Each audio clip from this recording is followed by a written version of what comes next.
تو داؤد علیہ السلام کا اللہ تبارک و تعالیٰ قرآن مجید میں فرماتے ہیں کہ ہم نے اعملوا اعوذ باللہ من الشیطان الرجیم بسم اللہ الرحمن الرحیم اعملوا قال داؤد شکرا وقلیل من عباد الشکور. حضرت داؤد علیہ السلام اور سلیمان علیہ السلام کو اللہ تعالیٰ نے اپنے خاص فضل اور کرم سے نوازا تھا بہت ساری چیزوں میں. انبیاء میں ان کو بہت زیادہ نوازا، یہاں تک کہ حضرت 1 مہینے کا سفر حضرت سلیمان پیغمبر ہوا کے تخت پہ کرتا تھا کہ وہاں سے کابل جاتا تھا 1 دن میں، اور کابل سے ادھر جاتا تھا. جو 1 مہینے کا سفر ہوتا تھا وہ 1 دن میں اس تخت ہوا پہ کرتے تھے. اس طرح سے حضرت داؤد علیہ السلام کو وہ کمالات دیا ہوا تھا کہ جو بادشاہی بھی تھا، حکومت بھی تھی حضرت سلیمان پیغمبر کی، اور ان کی حکومتیں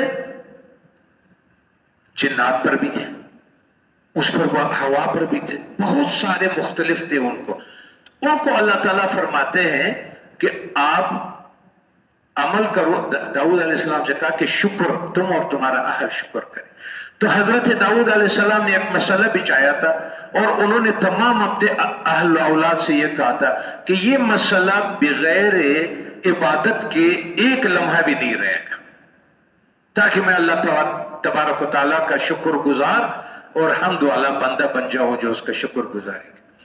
تو اس لیے رسول اللہ صلی اللہ علیہ وسلم نے فرمایا کہ نمازوں میں اللہ تعالیٰ کے نزدیک محبوب تر نماز داؤد علیہ السلام کی، اور وہ نصف رات سوتے تھے، پھر 1 رات عبادت میں کھڑے رہتے تھے، پھر آخری چھٹے حصے میں سوتے تھے. اور سب روزوں میں محبوب تر اللہ کے نزدیک سیام داؤد علیہ السلام ہے کہ وہ 1 دن روزہ رکھتے تھے اور 1 دن افطار کرتے تھے.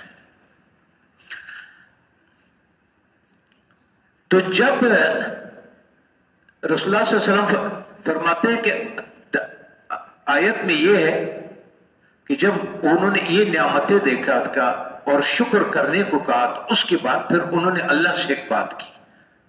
داؤد علیہ السلام داؤد علیہ السلام پر جب یہ شکر حکم نازل ہوا تو انہوں نے اللہ تعالیٰ سے کہا، عرض کیا کہ اے میرے پروردگار، میں آپ کا شکر کس طرح پورا کر سکتا ہوں جبکہ میرا شکر قولی ہو یا فعلی ہو، یعنی عملی ہو، وہ بھی آپ ہی کی عطا کردہ ہے. مطلب جو میں شکر کر رہا ہوں یہ بھی آپ کے توفیق اور آپ ہی کی ہے، تو پھر شکر ادا کیسے ہوگا؟ آپ کا شکر قولی ہو یا عملی ہو، نماز ہو یا روزہ ہو، جو بھی میں کرتا ہوں نا آپ کی عبادت کا، وہ بھی آپ کی وجہ سے توفیق ہے تو میں کرتا ہوں، تو پھر شکر تو میں نہیں ادا کر سکا. تو اللہ تعالیٰ کی طرف سے جواب آیا، تو وہ عملی بھی آپ ہی کی عطا کردہ ہے، نعمت ہی اسی پر بھی مستقل شکر واجب ہے. تو وہ توفیق پر بھی میں شکر ادا نہیں کر سکا تو نعمتوں کا کیا ہوگا؟ نعمتوں کا شکر ہوگا تو توفیق کا شکر کیسے ہوگا؟ تو اب تعالیٰ نے ارشاد فرمایا، الآن شکرتنی یا داؤد، اب تم نے میرے شکر ادا کر لیا اے داؤد. یعنی اے داؤد اب آپ نے شکر ادا کر دیا، کیونکہ شکر ادا کرنے سے اپنے عجز اور قصور کو سمجھ لیا تھا. آگے مقصد کے اوپر